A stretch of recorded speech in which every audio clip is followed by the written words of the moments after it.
hermanos, acompáñenme por favor al libro de Lucas, Lucas capítulo 14. Vamos a continuar con una serie de enseñanzas, de estudios sobre lo que es el discipulado. Y en Lucas capítulo 14 vamos a encontrar algunas enseñanzas y desafíos que nuestro Señor Jesucristo nos deja en cuanto a este tema. Y vamos a considerar algunas cosas muy relevantes, muy importantes, que nos van a dar luz en cuanto a lo que Dios quiere y lo que Dios espera de sus discípulos. Así es que espero que sea de provecho para cada uno de ustedes. Lucas capítulo 14, versículos 25 al 33. Lucas capítulo 14, versos 25 al 33. Dice así la palabra del Señor.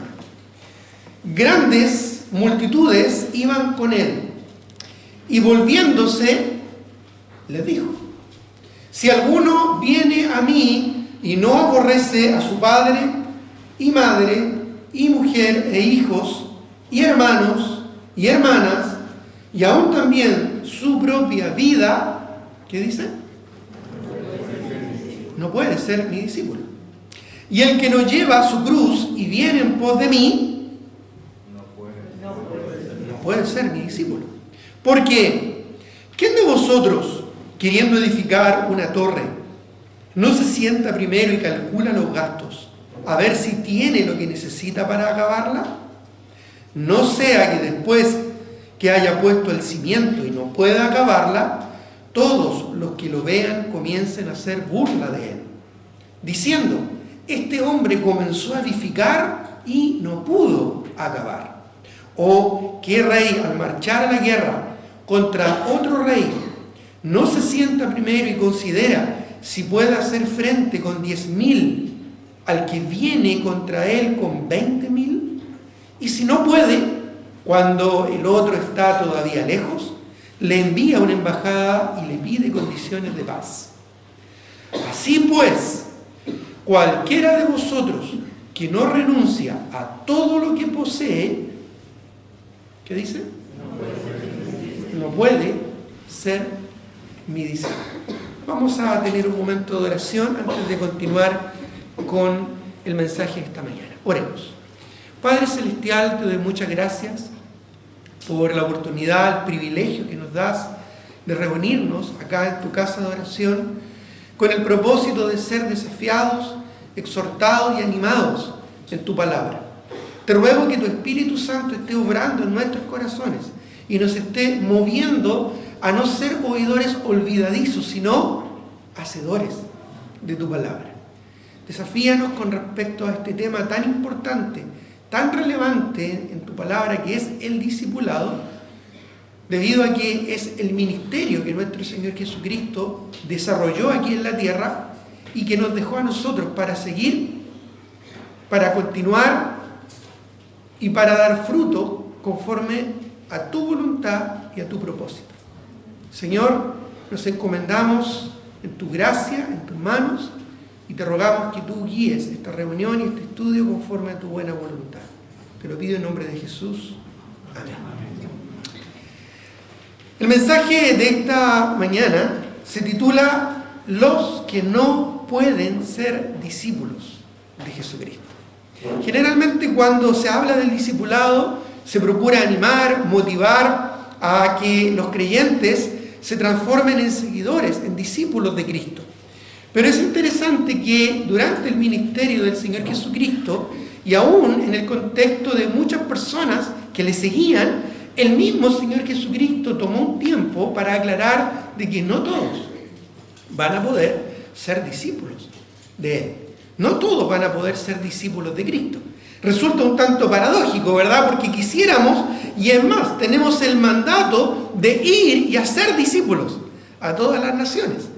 Pero hay que ser muy honestos, hay que ser muy equilibrados para entender y saber de que tal vez no todos van a estar dispuestos a ser transformados por el Señor.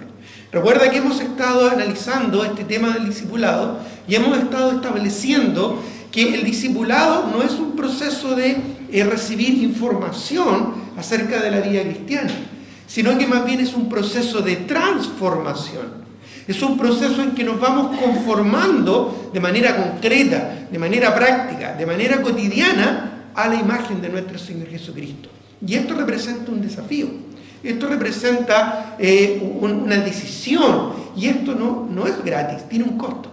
Ya hemos hablado acerca del costo del discipulado y hoy vamos a hablar algo similar, algo parecido en cuanto a este tema, lo que realmente cuesta seguir a Jesucristo.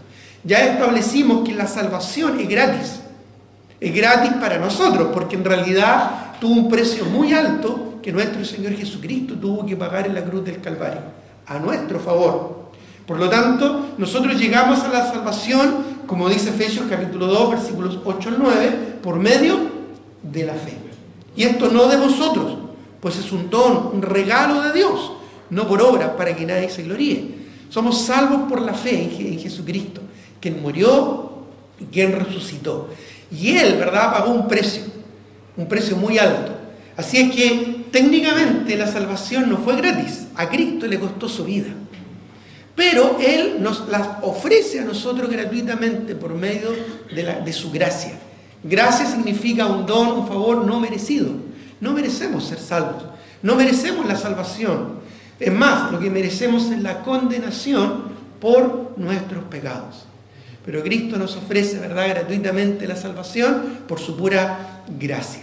Sin embargo, una vez que ya somos salvos, para vivir la vida cristiana, para experimentar lo que es la santificación cotidiana en nuestras vidas, la obra del Espíritu Santo, de su llenura y su control en nuestro día a día, nosotros tenemos que ser capaces de tomar decisiones, dejar algunas cosas que estorban nuestro crecimiento espiritual y asumir algunos desafíos concretos para crecer en nuestra vida cristiana. Y por lo mismo, vamos a entender y vamos a ver que el Señor Jesucristo aquí, encarando a sus seguidores, les establece las pautas y lo que Él espera de cada uno de ellos. Así como también les deja muy claro de que es probable que no todos tengan esta disposición, que no todos tengan un corazón dócil y dispuesto para ser transformados por el Señor y su palabra. Y es lo que encontramos acá en este texto de Lucas, capítulo 14, verso 25 al 33. Los que no pueden ser discípulos de Cristo. Hay muchos seguidores. De hecho, el Señor Jesucristo tuvo multitudes que le seguían. Pero vamos a ver que son pocos realmente los discípulos del Señor. Y aún son más pocos aquellos que dan fruto, mucho fruto, y que su fruto permanece, como lo establece en Juan capítulo 15. En realidad, servir al Señor es una cosa, pero ser un verdadero discípulo de Cristo es otra muy diferente.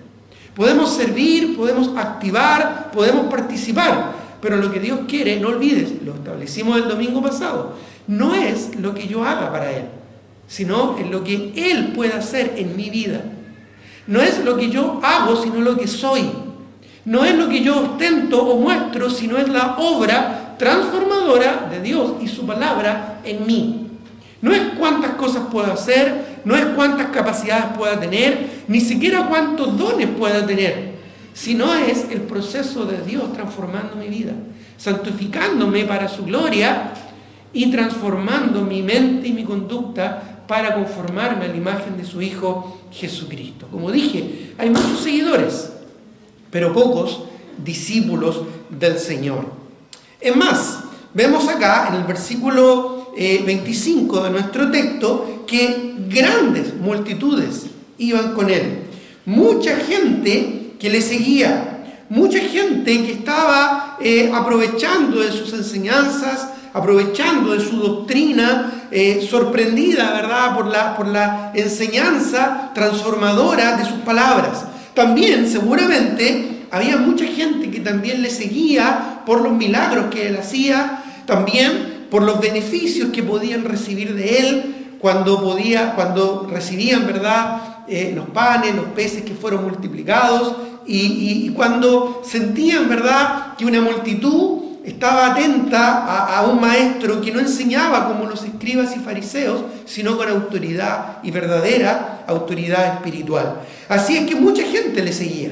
Cristo Jesús, durante su ministerio terrenal, tuvo muchas personas que le seguían y que iban con Él y que le acompañaban y que aún hacían el esfuerzo de ir a una colina o de ir a un lugar a escuchar la enseñanza de Cristo, pasar el día enseñando, escuchando, ¿verdad?, a Él enseñar y predicar acerca del reino de Dios.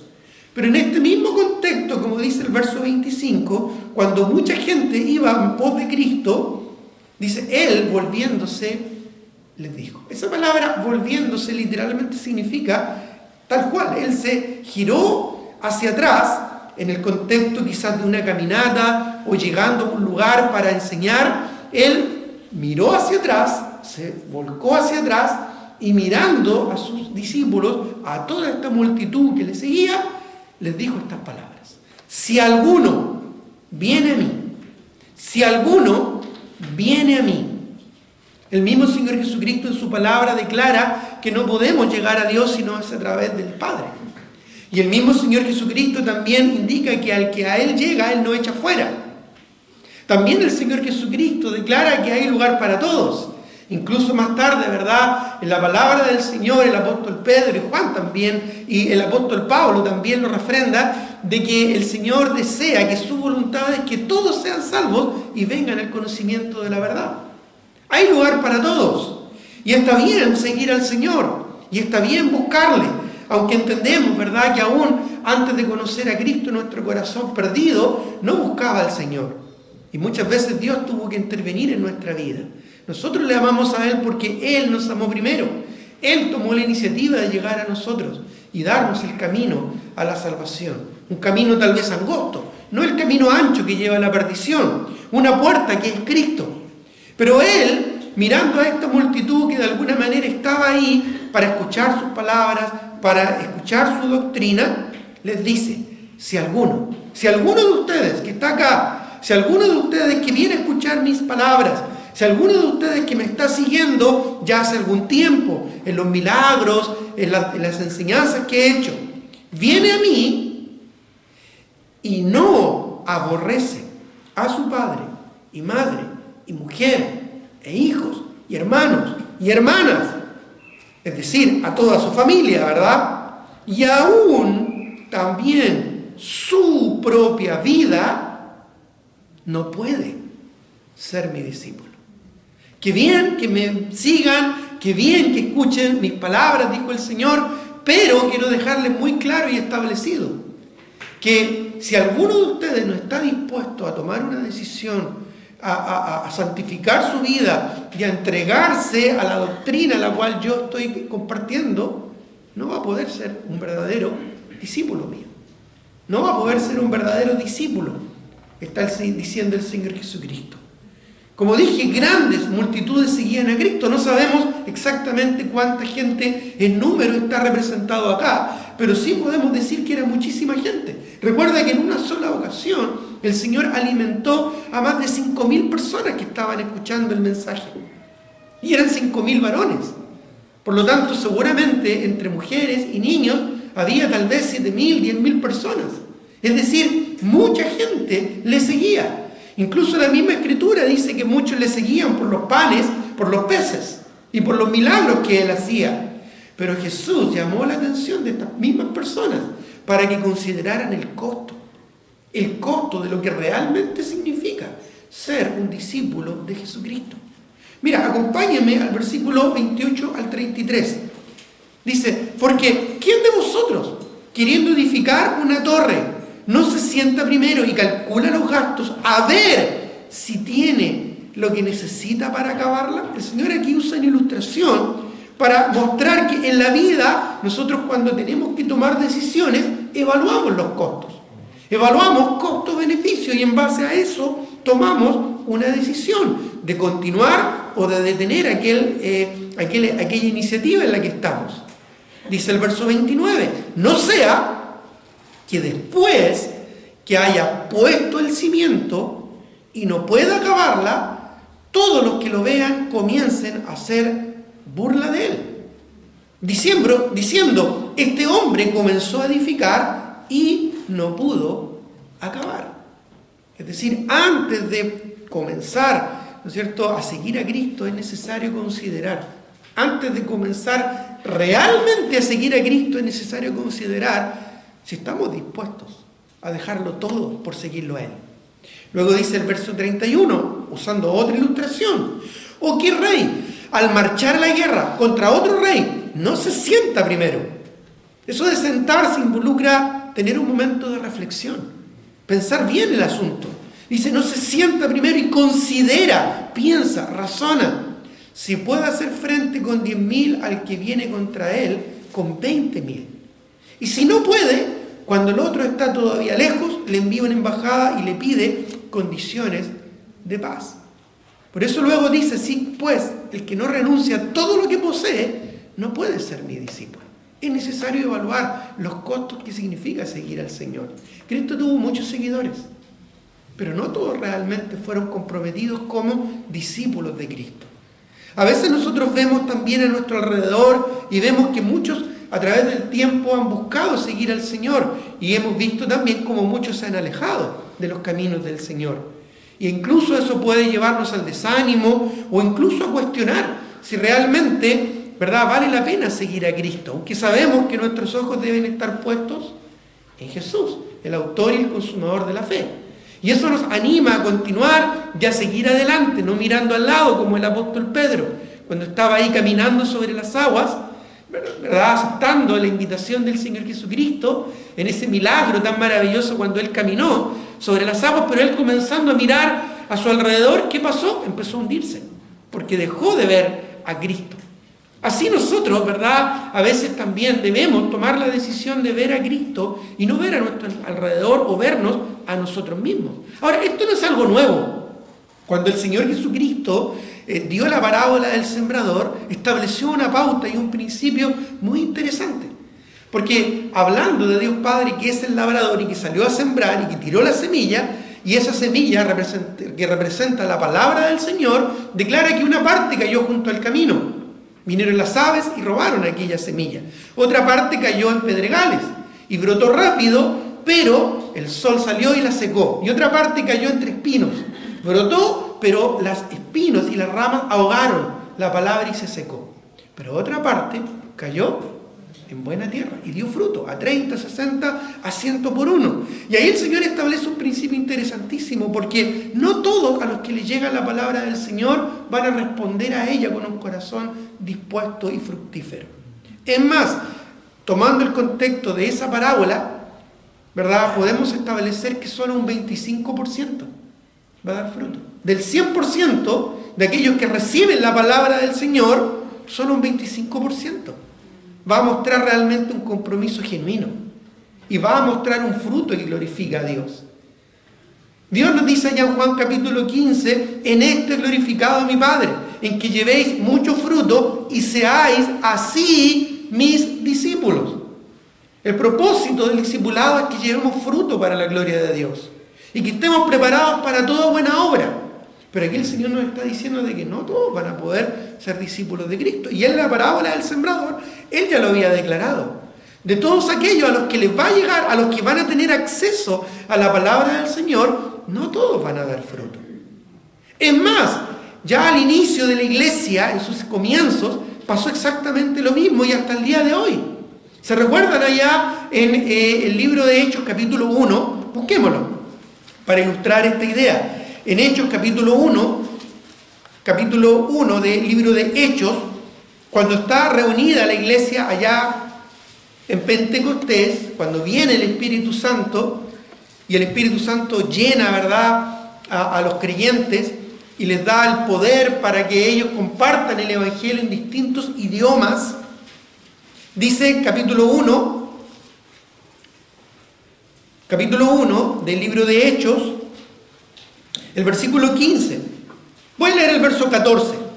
Dice, todos estos, y en el contexto anterior habla de los apóstoles, habla de María, ¿verdad?, de las mujeres, dice, y todos estos perseveraban unánimes en oración y ruego con las mujeres y con María, la madre de Jesús, y con sus hermanos. Y en el versículo anterior, el versículo 13, dice, y entrados subieron al aposento alto, donde moraban Pedro y Jacobo, Juan, los apóstoles, allá en Jerusalén, y perseveraban unánimes.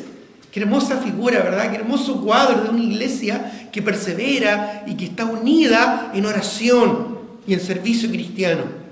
Mire lo que dice el verso 15. En aquellos días,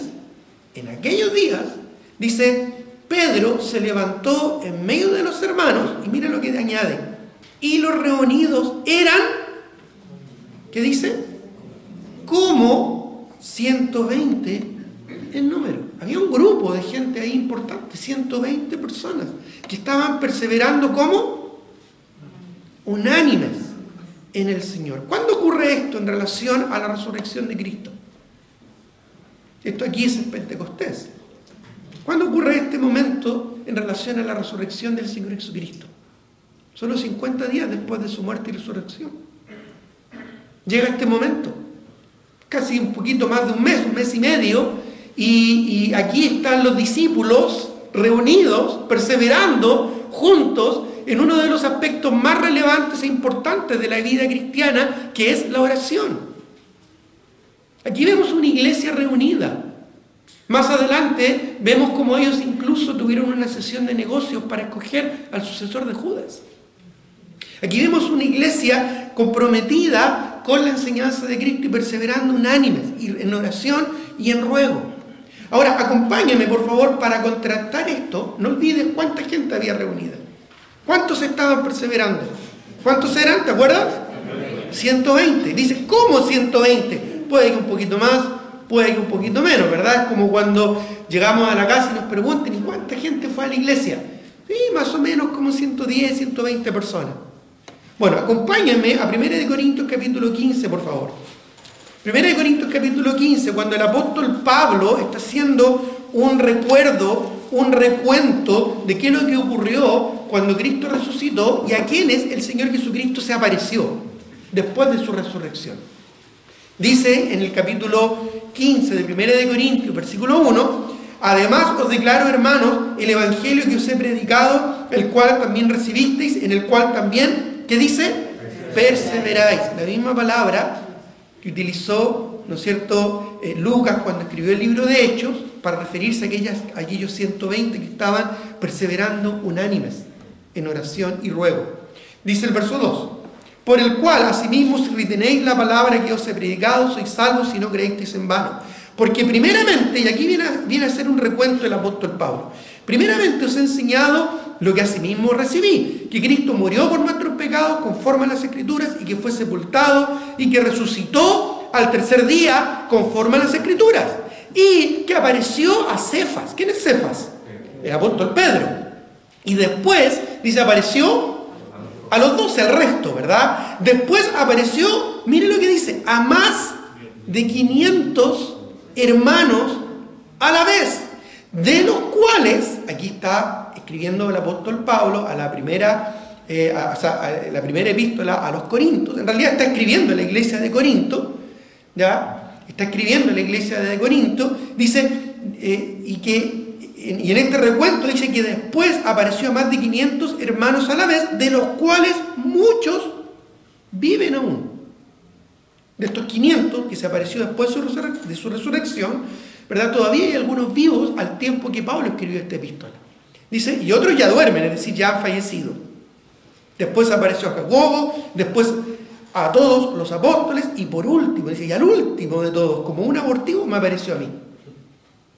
Pero es interesante que dentro de este relato, él menciona que después de la muerte y resurrección de Cristo, cuando Cristo resucitó, hubo un momento en que él se apareció a más de 500 hermanos a la vez.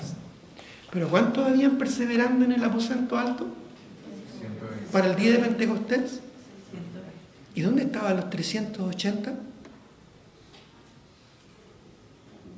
Seguramente les llegaron visitas, seguramente estaban cansados por el trabajo, seguramente justo había un partido, no sé si habían ahí deportes como los de ahora, de ahí fueron ahí al Coliseo Romano a ver un encuentro deportivo, seguramente, ¿verdad?, se quedaron dormidos, seguramente estuvieron hasta tarde el día anterior, ¿verdad?, ahí conversando con los amigos y se les hizo tarde, Seguramente el transporte quizá era difícil, o había un taco de carruajes, no lo sé, pero no estaban. No estaban. ¿Y qué pasó en Pentecostés? Algo tremendo. Allá en el libro de Hechos dice que el Espíritu vino sobre cada uno de ellos y comenzaron a hablar en idiomas para que otras personas que estaban ahí escucharan el mensaje de Dios. Incluso da una lista de los idiomas que ellos hablaron, de las personas que venían de otros lugares a Jerusalén, ¿verdad?, a adorar en el día de Pentecostés, a celebrar el Pentecostés, y que tuvieron el privilegio de escuchar el mensaje en sus propias lenguas. Algo tremendo. Ahora, ¿te imaginas el domingo siguiente? Cuando estos hermanos, algunos de estos 380 que no estaban perseverando, llegaron a la iglesia y los hermanos le dijeron: uy, no saben nada de lo que te perdiste. A ver, ¿cómo te explico? Y llegó el hermano, la hermanita, ¿verdad?, que no pudo venir ese día. ¿Y qué pasó? ¿Cómo le explicas tú algo así? Bueno, eso que ocurrió en aquellos días, eso que vivió el mismo Señor Jesucristo, también ocurre el día de hoy. Hay muchos seguidores, hay muchos cristianos, pero no todos realmente son discípulos de Cristo, porque el discipulado tiene un costo, el discipulado tiene un precio. Como iglesia somos llamados a ir y a ser discípulos a todas las naciones, bautizándoles en el nombre del Padre, del Hijo y del Espíritu Santo, y enseñándoles que guarden todas las cosas que el Señor Jesucristo enseñó y mandó, porque el Señor iba a estar con nosotros todos los días, hasta el fin del mundo, dice Mateo capítulo 28, del 19 al 20. Somos llamados, somos mandados a ser discípulos, pero tenemos que tener súper claro de que no todos van a tener un corazón dispuesto a ser un discípulo. Muchos van a ser como los 380 que eran cristianos. Dice que Cristo se apareció a más de 500 hermanos a la vez. Se refiere a creyentes. Se refiere a personas convertidas por la gracia de Jesucristo. No eran simplemente personas asistentes o interesados. Eran hermanos. Eran creyentes en Cristo a ese tiempo, a los que el Señor se apareció y se les apareció en persona. Yo he escuchado a creyentes decir: hoy sería maravilloso poder estar en los tiempos de Cristo y ver a Cristo, ¿verdad?, en persona, como si eso implicara que al verle mi compromiso fuera mayor. Incluso hoy en día hay algunos que alegan que han visto a Cristo en sueños o han visto a Cristo en una visión, como si eso implicara que su compromiso, su entrega o su santificación fuese mayor. Pero estos hermanos vieron a Cristo resucitado. ¿Y dónde estaban? Ese fue el problema. No estaban. No estaban. Donde tenían que estar, congregados, no estaban. No estuvieron en aquella reunión donde el Espíritu Santo vino en llama de fuego y llenó el corazón de sus discípulos, y ellos se lo perdieron. Porque no estaban. Porque no eran de aquellos que estaban dando fruto para la gloria del Señor. Porque probablemente no eran discípulos. Tal vez a ellos específicamente el Señor Jesucristo se refería aquí en Lucas capítulo 14, del 25 al 33, cuando 3 veces en esta porción repite: no puede ser mi discípulo. Esa reiteración no es casual. Es porque el Señor Jesucristo dice y claramente establece de que no todos van a poder ser discípulos de Cristo. Entonces, ¿a quiénes se refería? Y estas personas a las que se refería el Señor Jesucristo, tal vez, solo tal vez, hacen referencia a alguna área, a algún aspecto en mi propia vida que yo no estoy dispuesto a entregar a los pies de Cristo y que me impide realmente ser un discípulo del Señor Jesucristo. Ahora, formulo la pregunta de otra manera. ¿Quieres realmente ser un discípulo de Cristo? ¿Quieres realmente ser no solo un seguidor, no solo un beneficiario de la obra de Cristo? No solo, ¿verdad?, una persona, un asistente, ¿verdad?, a reuniones. ¿Quieres realmente ser un discípulo de Jesucristo? ¿Qué estás dispuesto a dejar? ¿Qué estás dispuesta a sacrificar? ¿Hay algo que estorba el que pueda realmente ser un discípulo de Cristo? Bueno, eso es lo que vamos a ver acá.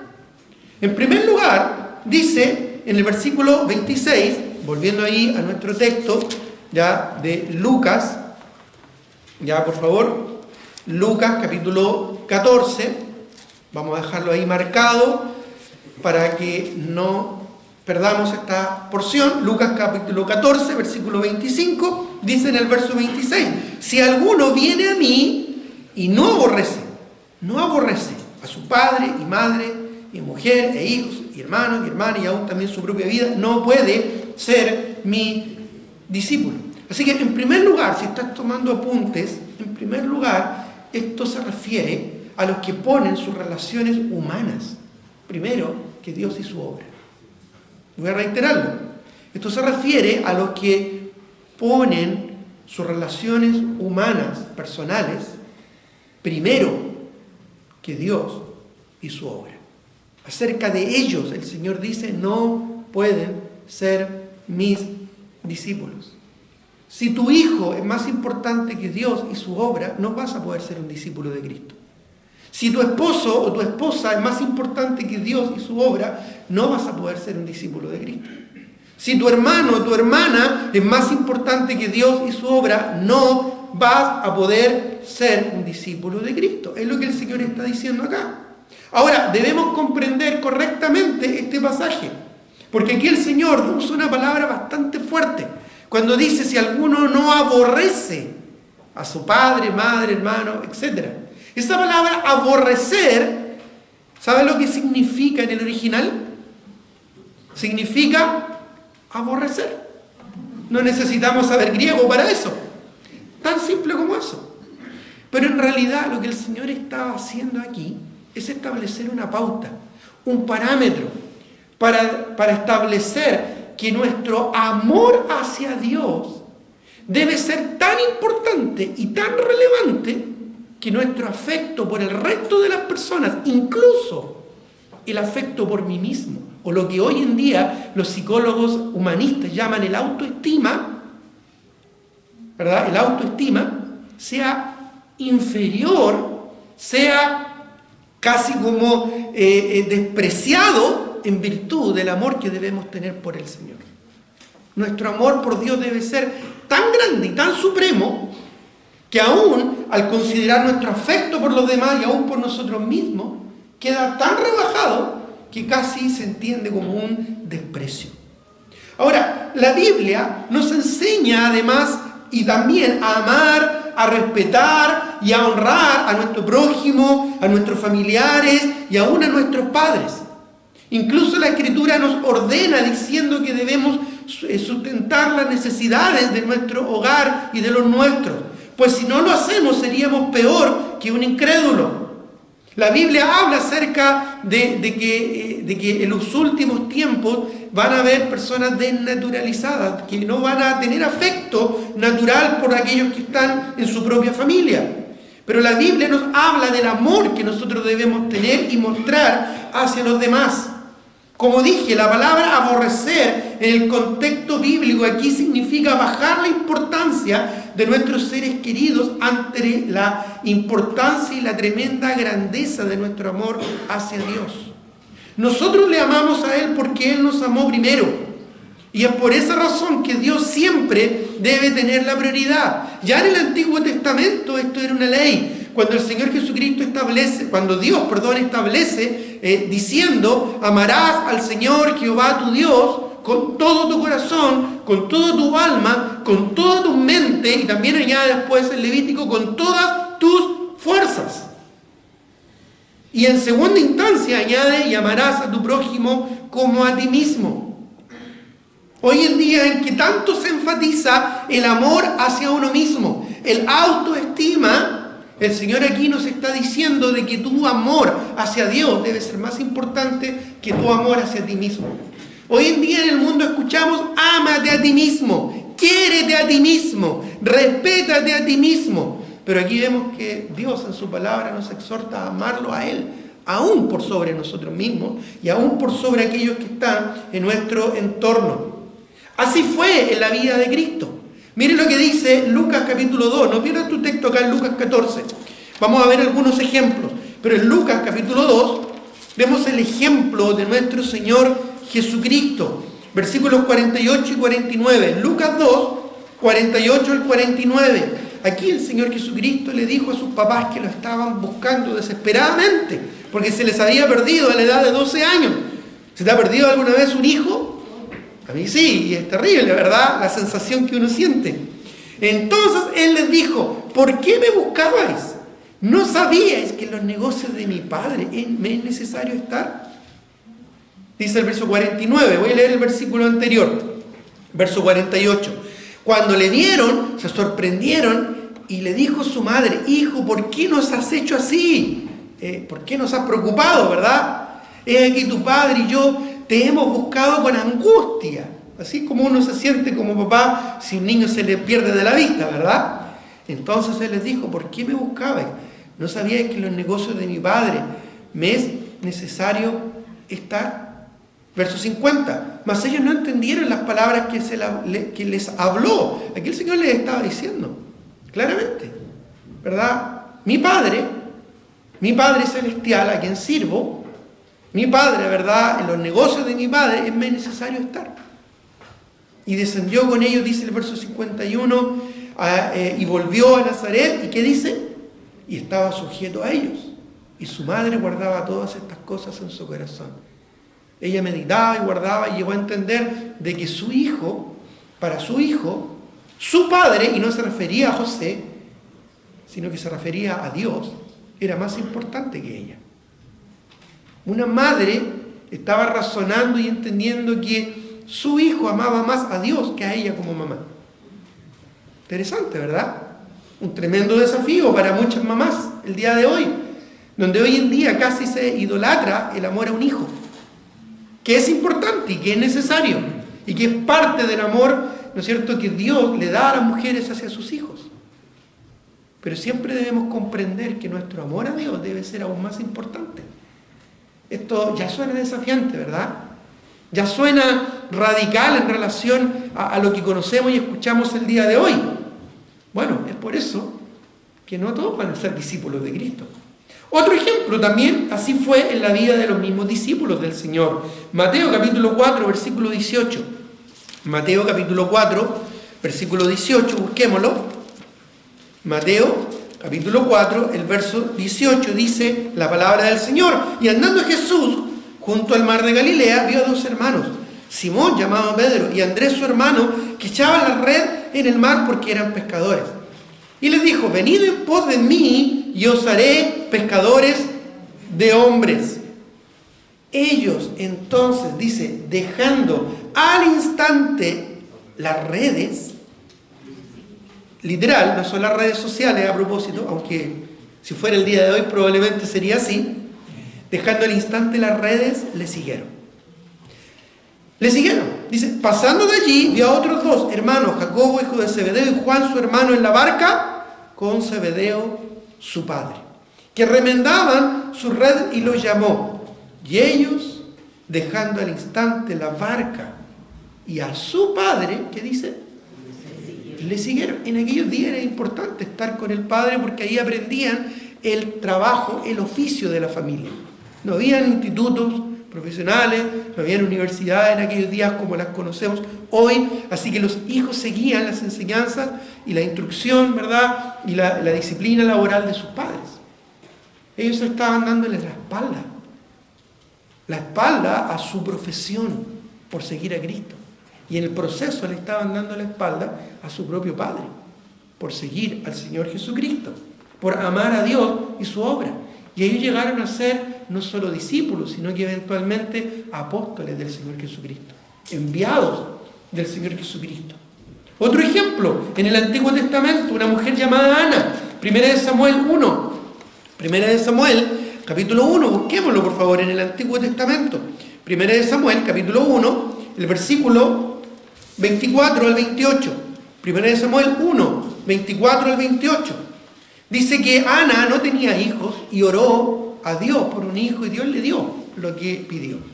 Concedió la petición de su corazón. Y el niño nació. Y miren lo que dice el versículo 24. Este niño se llamaba Samuel. Llegó a ser no solo un profeta, sino que un líder espiritual para la nación de Israel, porque Dios tenía un propósito para él. Dice el verso 24, después que lo hubo destetado, lo llevó consigo con 3 becerros, un efa de harina y una vasija de vino, y lo trajo a la casa de Jehová en Silo, y el niño era, ¿qué dice? Pequeño. Y matando el becerro, trajeron el niño a Elí, y ella dijo: oh Señor mío, vive tu alma, Señor mío, yo soy aquella mujer que estuvo aquí junto a ti hace más de 9 meses atrás, ¿verdad? Orando a Jehová, por este niño oraba, y Jehová me dio lo que pedí, me dio lo que pedí. Así que doy gracias al Señor y me lo llevo contento a mi casa. Eso fue lo que hizo Ana. Dice el verso 28: yo pues lo dedico también a Jehová todos los días que viva. Será de Jehová. ¿Y qué dice? Y adoró allí a Jehová. Adoró allí a Jehová. ¿Te acuerdas de esa palabra? Adoró. Es la misma palabra de Abraham cuando él sacrificó a su hijo Isaac y en el monte Moriah.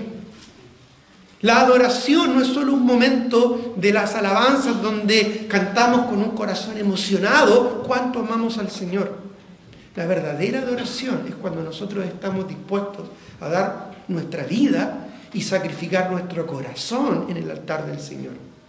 ¿Qué hizo Ana? No solo dejó a su hijo en el templo al cuidado de Elí, el sumo sacerdote, no solo dejó a su hijo allá, ¿verdad? Ya no lo iba a ver por lo menos un año, porque cada un año volvía a dar ofrenda y le llevaba ropita y le llevaba cosas, pero lo dejó en la casa del Señor, para que se formara como un sacerdote, para que se formara como un siervo de Dios.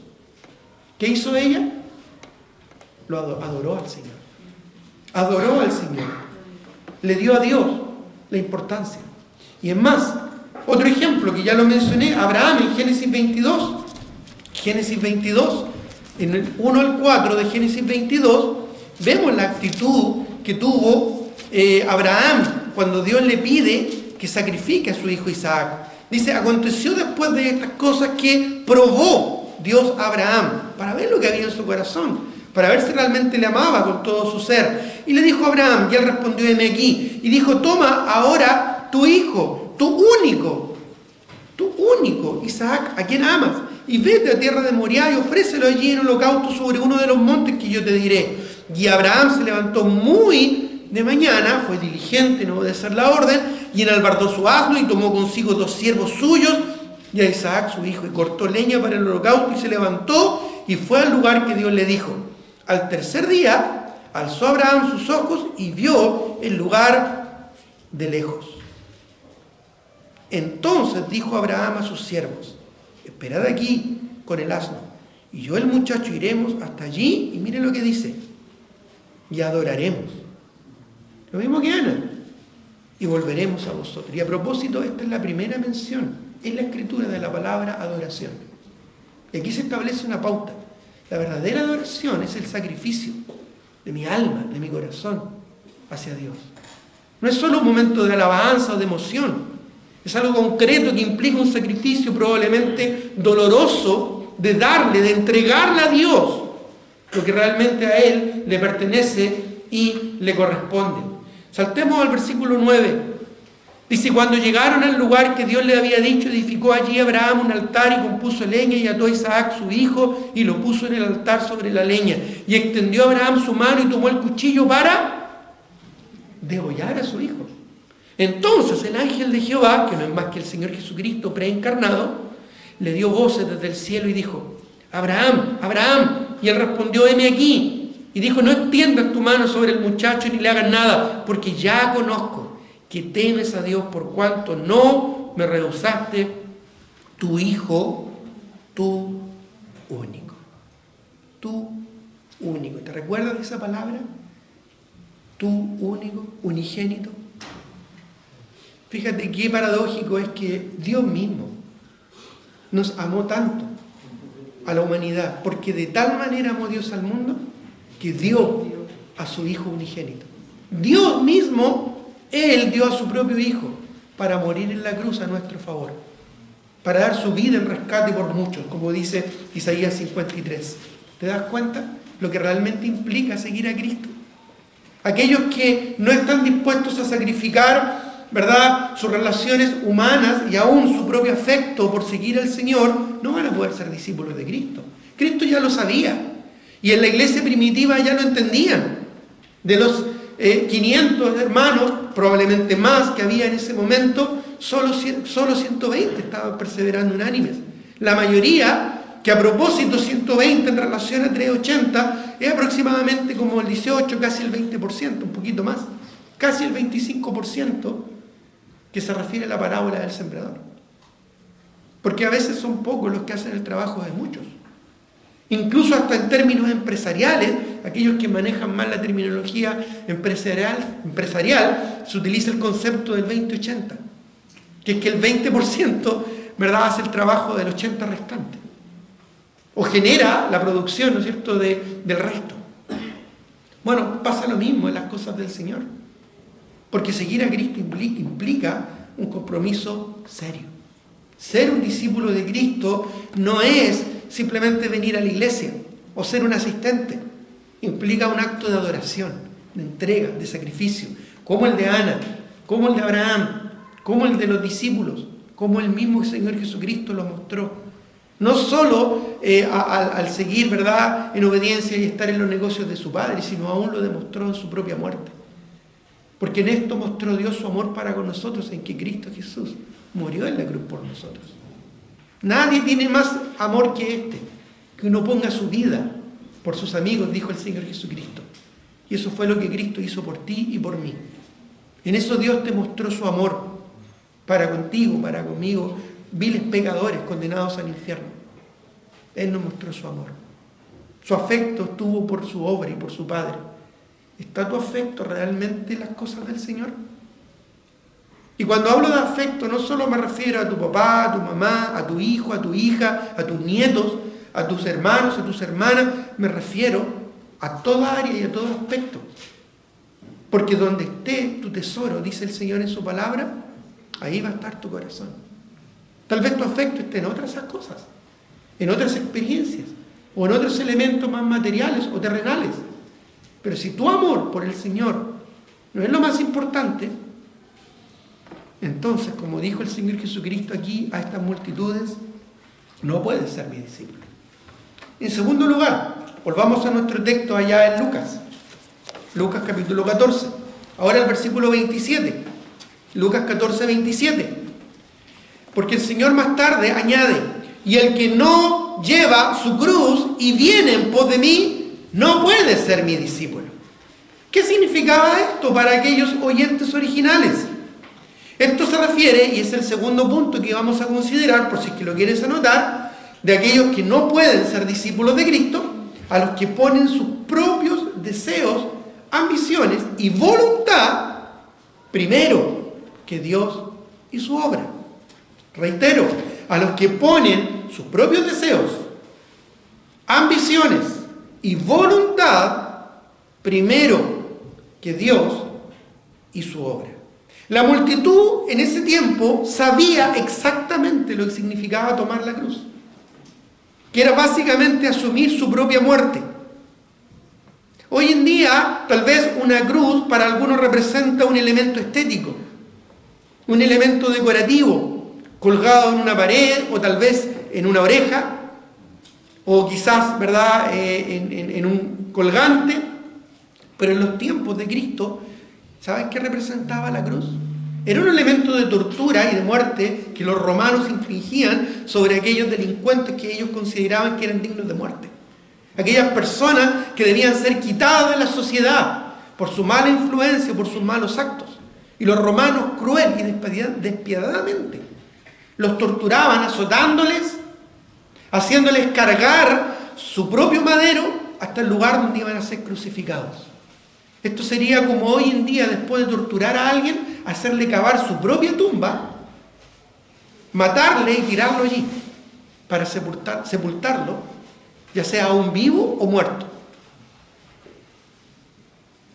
Nadie he visto que ande con un colgante y una pala colgando, ¿verdad? O con un arito de una pala para cavar su propia tumba. Porque en aquellos días eso representaba la cruz. La cruz que, sí, por mucho tiempo en el cristianismo representó un elemento de grandeza y sacrificio, es un elemento terrible que inventó el ser humano para torturar y asesinar a personas. No es un elemento tal vez en el que nosotros podríamos sentirnos orgullosos, excepto el considerar la cruz de Cristo como aquel elemento donde Él murió para redimir nuestras almas perdidas. La cruz de Cristo, que es locura para los que se pierden, pero es poder de Dios para salvación a todo aquel que cree. Pero la cruz, para un verdadero discípulo, significa su propia muerte. Morir a uno mismo, a sus anhelos, a sus deseos, a su propia voluntad. No es morir en la carne, es morir a los deseos de la carne, a los deseos de los ojos, morir a la vanagloria de la vida y a lo que el mundo ofrece para distraernos y alejarnos de la voluntad del Señor. Es no amoldarnos a este mundo, sino a la voluntad de Dios, como dice Romanos 12. No os conforméis a este siglo, sino transformaos por medio de la renovación de vuestro entendimiento, para que comprobéis cuál sea la buena voluntad de Dios, agradable y perfecta. Y su voluntad la declara en el versículo anterior, en el versículo 1 de Romanos. Así que, hermanos, dice Pablo, os ruego por la misericordia de Dios que presentéis vuestros cuerpos en sacrificio vivo. Es un sacrificio, una entrega en vida al Señor. Quizás hoy en día podríamos preguntar, ¿quiénes estarían dispuestos a morir por Cristo? Y tal vez muchos de ustedes levantarían su mano y dirían, amén. Pero no necesariamente el Señor quiere que mueras por Él. El Señor quiere que vivas para Él. Y vivir en Cristo implica morir a nuestra voluntad, a nuestros deseos, a lo que me agrada, a lo que me gusta, a lo que me acomoda, en lo cual yo me siento cómodo y seguro. Y estar dispuesto de sacrificarlo en virtud de Cristo y su obra. Sacrificar tiempo con mis amigos, tiempo con mi familia, tiempo de descanso y personal, tiempo de mi trabajo, recursos si es necesario, por seguir y servir a Cristo. Asumir que estamos muertos al derecho, que es algo tan escuchado hoy en día, porque hoy en día se habla de los derechos, no de las responsabilidades, se habla de los privilegios, no de los costos. Y esto tiene que ver con asumir asumir que hemos muerto al derecho de controlar, de dirigir y de encauzar nuestras vidas conforme a nuestra propia voluntad. Esto es lo opuesto que escuchamos en el mundo cuando la gente dice, yo hago lo que yo quiero. Si quieres ser un discípulo de Cristo, ya nunca más vas a hacer lo que tú quieres. En mi vida, si vas a ser un discípulo de Cristo, ya nunca más va a ser tu vida. En mi tiempo, en mi descanso, en mi derecho. Esto es cederle los derechos a Cristo, muriendo a nosotros mismos. Si vivimos o si morimos, dice la palabra del Señor somos. Recuerda, no es seguir a Cristo solo hacer lo que Dios quiere que haga, sino ser lo que Dios quiere que sea. Yo aún en mi propia carne puedo hacer muchas cosas por honrar a Dios, pero Dios quiere que yo muera a mis anhelos, a mis deseos y a mi voluntad para entregarle a Él los derechos de mi vida. El inconverso en vida es de Satanás y en muerte es del infierno, pero el creyente es diferente. Fíjate que hay 5 razones básicas y fundamentales por las que la vida de un cristiano ha muerto a sí mismo y ahora le pertenece a Cristo y debe estar bajo su control, el control de Cristo en su vida. Miren lo que dice 1 Corintios 6, 19 al 20, porque aquí vemos que pertenecemos a Cristo judicialmente. Judicialmente pertenecemos al Señor. 1 Corintios, por favor, capítulo 6, versículo 19 al 20. Dice 1 Corintios 6, 19 al 20, dice la palabra del Señor. ¿O ignoráis que vuestro cuerpo es templo del Espíritu Santo, el cual está en vosotros, el cual tenéis de Dios? ¿Y qué dice? Y que no sois vuestros. Es decir, tú no te perteneces. Eso es lo que está diciendo. Tú no eres tuyo. A ti no te corresponde tu vida. Luego añade, porque habéis sido comprados por precio. ¿A qué precio se refiere? A la sangre de Cristo derramada en la cruz del Calvario. Habéis sido judicialmente comprados por precio. Cuando Cristo clamó sobre la cruz las palabras consumado es, no solo estaba diciendo, ok, toda la culpa del pecado está pagada porque yo tomé sobre mí el pecado de todos vosotros, como dice la Escritura en relación a Cristo. Consumado es también implica de que ya el precio está pagado y tú ahora le perteneces a Cristo. Dice, comprado por precio, glorificad pues, en conclusión, a Dios en vuestro cuerpo y en vuestro espíritu, y luego, por si queda alguna duda, lo reitera, los cuales, ¿qué es de Dios según lo que dice aquí? Tu cuerpo, tu espíritu, es de Dios. Todo tu ser pertenece al Señor. Así que judicialmente no nos pertenecemos. Cristo nos compró. Cristo nos compró. Pertenecemos a Dios por precio. Pero también pertenecemos a Dios no solo judicial, sino también emocionalmente. Sí, emocionalmente. 2 Corintios, poco más allá, capítulo 5, versículos 14 y 15. 2 Corintios 5, 14 y 15, dice, porque el amor de Cristo nos constriñe, nos obliga, nos presiona, pensando esto, que si uno murió por todos, luego todos murieron. Y por todos murió, para que los que viven, ¿qué dice? Ya no vivan para sí, sino para aquel que murió y resucitó por ellos. ¿Tú amas a Dios? ¿Amamos a Dios? Amén. Pero es porque Él, dice el apóstol Juan, nos amó primero. Pertenecemos emocionalmente a Cristo. Nuestro afecto debe estar con el Señor y no con este mundo. Pero también pertenecemos consecuentemente, porque hay un propósito. Filipenses capítulo 1, versículo 6. No lo busques, pero Pablo dice, estando persuadido de esto, que el que comenzó en vosotros la buena obra, la perfeccionará hasta el día de Jesucristo. Hay un propósito, hay una consecuencia natural de la obra que Dios está haciendo en ti. Hay una causa que es Dios y un efecto que es su voluntad en tu vida, que es ser conformado a la imagen de Cristo. Dios está haciendo una obra en tu vida. Eres una obra en construcción que no se pertenece a sí mismo. No estás tú realizando tu vida. ¿Cuán comúnmente hoy en día escuchamos el anhelo de realizarse, sentirse realizado? Pero es Dios que está realizando una obra en la vida del creyente, porque la comenzó en el momento de la salvación y la perfeccionará hasta el día de Jesucristo, para que cuando Él venga, todo tu ser, espíritu, alma y cuerpo, sean guardados irreprensibles a la venida de Cristo, dice Dios y su palabra. En Romanos 8:29 vemos el propósito en sí de la salvación. Romanos capítulo 8, versículo 29, que no es otra cosa que ser conformados a la imagen de Cristo. Romanos 8:29 dice, porque los que antes conoció también los predestinó o los destinó de antemano, ¿para qué? Para que fuesen hechos conforme a la imagen de su Hijo, para que Él sea el primogénito entre muchos hermanos. Tú fuiste salvado para un propósito. Fuiste salvado para ser predestinado a ser conforme a la imagen de Cristo. Destinado de antemano a ser conforme a la imagen de Cristo. Aquí la predestinación no se aplica a la salvación, se aplica al efecto de la salvación, al hecho de que tú y yo, por ser hijos de Dios, vamos a ser conformados en la imagen de Cristo, porque Cristo comenzó una obra en tu vida. Así que hay un propósito, hay una razón de consecuencia natural, porque perteneces a Dios. Dios está trabajando en tu vida, pero también hay una razón eternal. No solo judicialmente, emocionalmente, consecuentemente, sino eternalmente. Estamos ahí en Romanos, ahora el capítulo 8, versículo 35, por favor.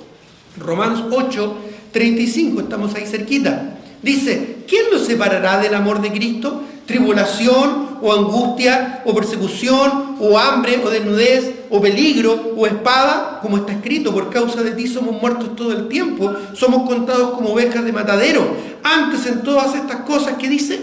Somos más que vencedores por medio de aquel que nos amó. Por lo cual estoy seguro de que ni la muerte, ni la vida, ni ángel, ni principado, ni potestad, ni lo presente, ni lo porvenir, ni lo alto, ni lo profundo, ni ninguna otra cosa creada nos podrá separar del amor de Dios que es en Cristo Jesús, Señor nuestro. A veces aplicamos este versículo a nuestros propios desafíos, a nuestros propios proyectos, a nuestros propios anhelos, y decimos, en Cristo soy más que vencedor. Pero fíjate que aquí está hablando del propósito de Dios en tu vida. No solo de un proyecto personal egoísta. Aquí está hablando de lo que Dios quiere hacer con tu vida. Porque le pertenecemos a Él. Eternalmente no hay nada que nos podrá separar del amor de Cristo. Tú no puedes. Si eres salvo, eres siempre salvo.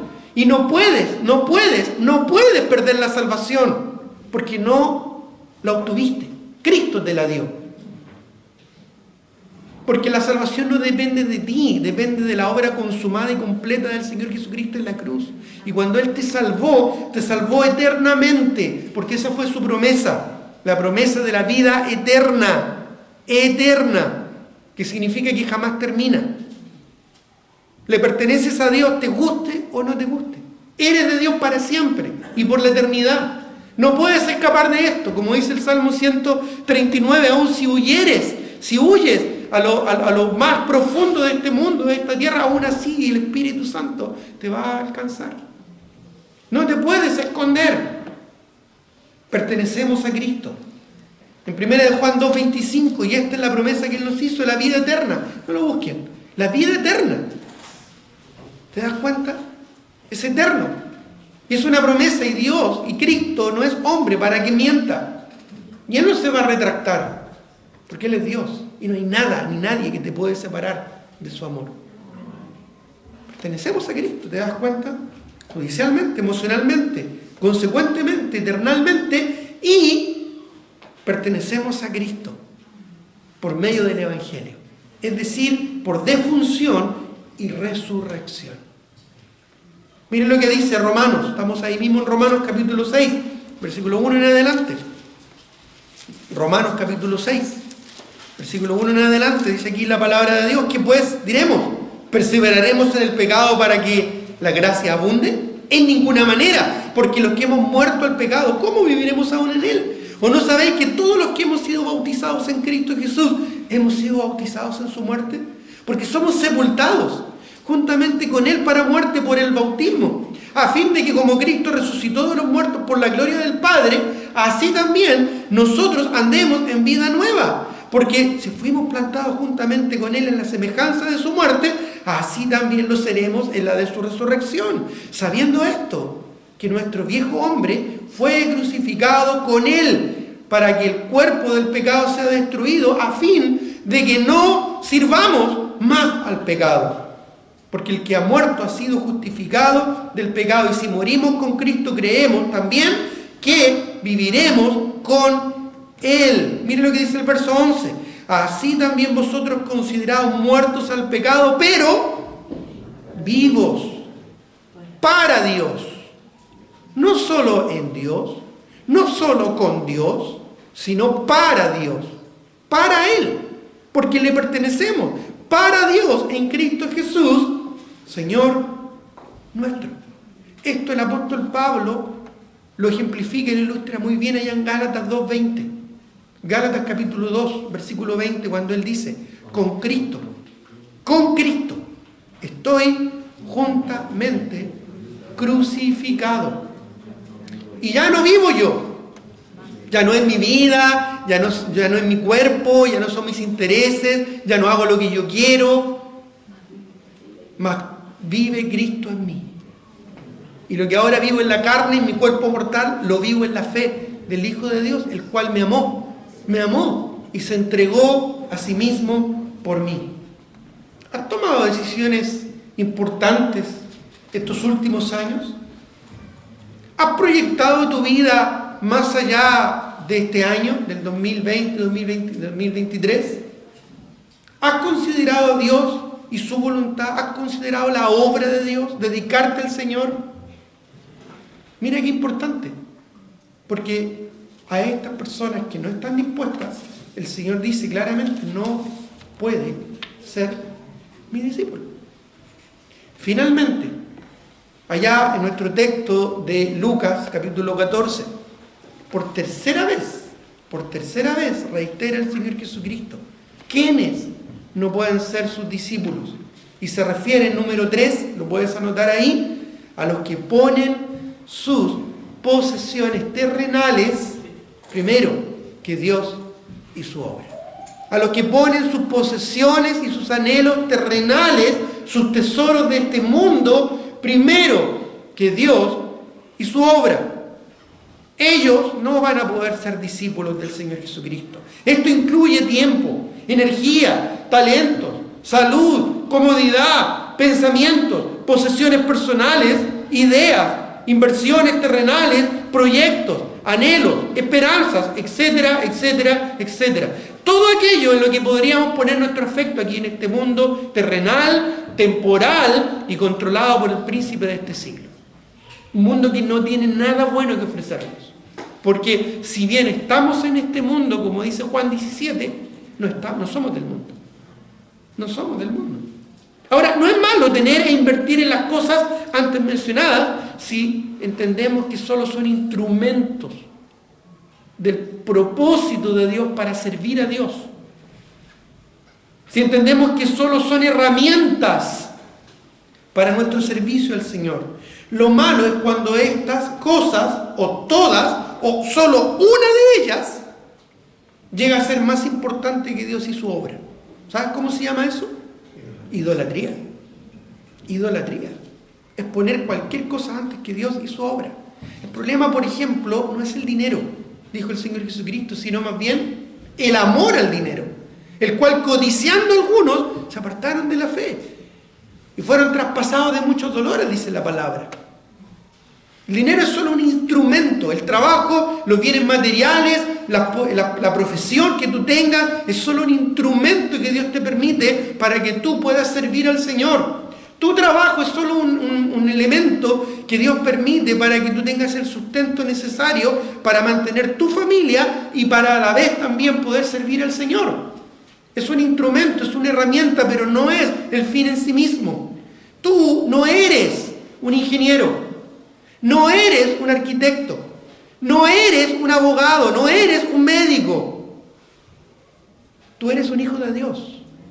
Y Dios te dio la oportunidad de estudiar y capacitarte en alguna profesión para poder servirle a Él. Si es que realmente tú eres un hijo de Dios y si realmente quieres ser un discípulo de Jesucristo. ¿Comprendes? Es distinto esto como el mundo lo entiende o lo comprende. Donde esté tu tesoro va a estar tu corazón. Y Dios quiere que tu corazón, ¿dónde esté? En su mano, en la mano de Él. El descanso dominical o congregarte un día domingo. ¿Prefieres la comodidad o el servicio en la casa de Dios, aunque sea haciendo los baños? ¿Pasar tiempo en el televisor, viendo un partido, viendo una comedia, viendo una serie? ¿O la vida espiritual tuya y la de tu familia? ¿Prefieres pasar tiempo pasando un videojuego, conversando con tus amigos o leyendo la palabra del Señor? ¿Prefieres tu bienestar, tu salud, tu seguridad y comodidad o el bienestar de otros hermanos en necesidad económica o espiritual o anímica o emocional? ¿Tus inversiones personales o invertir en la obra del Señor?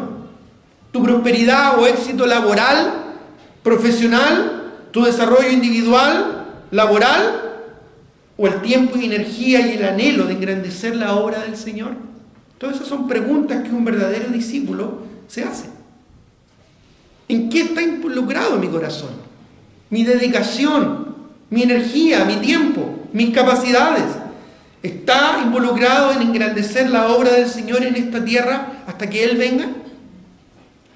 Toda inversión que hagamos en la obra del Señor, hermanos, es recompensada.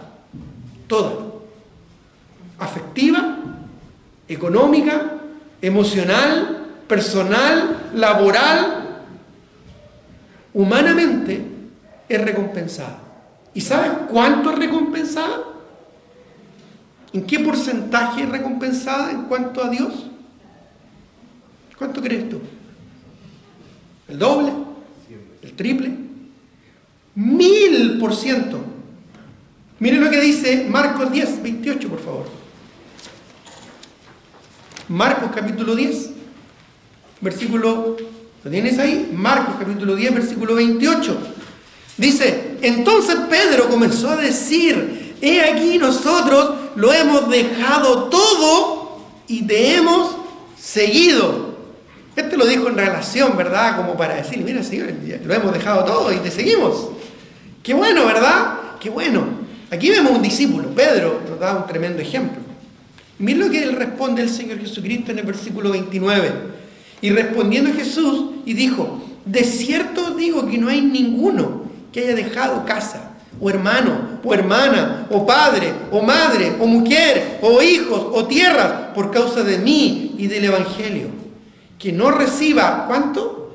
100 veces más. 100 veces más, dice. Casas, dice 100 veces más ahora, dice en este tiempo, casas, hermanos, hermanas, madres, hijos y tierras, dice, con persecuciones y en el siglo venidero la vida eterna.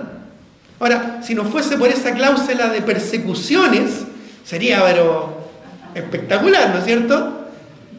Porque van a haber persecuciones. Cualquiera, pues, que quiera vivir piadosamente en Cristo Jesús, padecerá persecución. Va a haber aflicción, van a haber problemas, van a haber dificultades. Eso el Señor nunca lo omitió. En el mundo, promete el Señor, en el mundo tendréis aflicción. Es una promesa. Luego viene una declaración, pero confiad, yo he vencido al mundo. La promesa está que en el mundo vamos a tener problemas por seguir a Cristo, por entregarle nuestro corazón al Señor. Pero también aquí el Señor dice que va a haber recompensa. Pero también advierte, pero muchos serán, dice, muchos primeros serán postreros y los postreros primeros. Porque Dios conoce el corazón. Conoce el corazón. ¿Eres uno de los que Cristo diría, no puede ser mi discípulo? Que sería triste, ¿verdad? Meditemos en nuestro corazón. Reflexionemos ante lo que realmente implica el discipulado. Si realmente queremos ser solo asistentes, seguidores, cristianos, o realmente queremos ser discípulos de Cristo. El Señor fue honesto, fue sincero. El Señor de un principio dejó muy claro el asunto, como decimos, ¿verdad? Más coloquialmente, dejó rayada la cancha. Estas son las reglas del juego. Cualquiera, pues, que quiera venir en pos de mí, niéguese a sí mismo, tome su cruz y sígame. Si no estás dispuesto a aborrecer incluso a aquellos que están a tu alrededor emocionalmente, relacionalmente, no puedes ser mi discípulo. Y si no estás dispuesto a dar todo de ti y todo lo que posees, no puedes ser mi discípulo. ¿Eres de uno de aquellos que el Señor diría eso? ¿Eres uno de los 380 que el día que vino el Espíritu Santo ya en Pentecostés estaba en cualquier otra cosa menos donde debería estar? Dejemos que el Señor y el Espíritu hablen en nuestro corazón durante esta semana. Y consideremos realmente si estamos dispuestos a ser discípulos del Señor Jesucristo. Te aseguro que no solo porque hay recompensa, hermano, hermana, te aseguro que vale la pena. Tengamos un momento de oración. Señor, te doy gracias por tu palabra.